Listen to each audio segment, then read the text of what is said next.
ছবিৰতৰ অন্য এটা ভিডিঅ'লৈ আপোনালোক সকলোকে স্বাগতম জনাইছোঁ। থিয়েটাৰ চিনেমাৰ পিছত এইবাৰ প্ৰথমবাৰৰ বাবে যতীন বৰাক দেখা পাব OTT প্লেটফৰ্মত। 24 ডিচেম্বৰত আহি আছে যতীন বৰাৰ প্ৰথমখন web series scam 2019।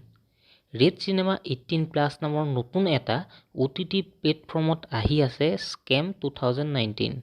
Web ছিৰিজখনত Jatin বৰাৰ লগতে বিভূতিভূষণ হাজৰিকা, যাক আপোনালোকে লোকেল কমফুট হিট দেখিছে, তেওঁ থাকিব, মৈত্ৰী গোস্বামী থাকিব, মানিক ৰয় আদিকে বহুকেইজন ভাল ভাল এক্টৰ আৰু এক্ট্ৰেছ এই ৱেব ছিৰিজখনত থাকিব। ৰেড চিনেমা 18+ ইউটিউব চেনেলটোত ইতিমধ্যে ইয়াৰ স্কেম 2019ৰ টিজাৰটো মুকলি কৰিছে। যতীন বৰাৰ দৰে এজন ইমান ডাঙৰ এক্টৰ যেতিয়া এই ৱেব ছিৰিজখনত লৈছে, নিশ্চয় কাহিনীটো ইয়াৰ বহুত ভাল হ'ব। স্কেম 2019খন এখন কাল্পনিক কাহিনী বুলি কৈছে যদিও NRC বা তেনেধৰণৰ কোনো বিষয়ৰ ওপৰত বনোৱা এখন ৱেব ছিৰিজেই হ'ব। কাৰণ ডাইৰেক্টৰ RK আৰু ৰেড চিনেমা 18+ৰ অ'নাৰজনে কৈছে যে কাহিনীটো এনেধৰণৰ হ'ব। অসমীয়া জাতিটোৰ ৰক্ষাৰ কাৰণে এজন ব্যক্তিক দায়িত্ব দিয়া হৈছিল, কিন্তু তেওঁ জাতিটোৰ ৰক্ষাৰ পৰিৱৰ্তে দুৰ্নীতিত লিপ্ত হৈ টকা পইচাৰ অংকত সোমাই পৰি জাতিটোক ধ্বংসৰ মুখলৈ ঠেলি দিয়ে।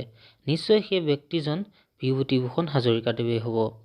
আৰু যতীন বৰাদেৱে কেনেদৰে দুৰ্নীতিসমূহ সমাজৰ আগলৈ লৈ অহাৰ লগতে জাতিটোক কেনেদৰে ৰক্ষা কৰে, সেয়াই মূল বিষয়বস্তু হ'ব স্কেম 2019 ৱেব ছিৰিজখনৰ। গুৰুত্বপূৰ্ণ হ'ব যে স্কেমটো কি হোৱা দেখায়, কেনেদৰে কৰে, কিমান ডাঙৰ ডাঙৰ ব্যক্তিসকল এই স্কেমটোৰ লগত জড়িত হৈ থাকে, স্কেমটোত জড়িত হৈ থকাৰ ব্যক্তিসকলে কিমান কোটি কোটি টকাৰ স্কেম কৰে। বলিউডত এনেধৰণৰ স্কেমৰ লৈ পেলাই ৱেব ছিৰিজেই হওক বা ফিল্মেই হওক কেইবাখনো বনিছে। যেনে ধৰি লওক স্কেম 1993, স্কেম 2003, এইখন যথেষ্ট সফল হৈছিল। কিন্তু প্ৰথমখন অসমীয়া ৱেব ছিৰিজ যোনখন স্কেমৰ ওপৰত বনাইছে সফল হ'বনে? সন্দেহ হয়। কাৰণ অসমত OTTৰ ইমান বেছি জনপ্ৰিয়তা নাই।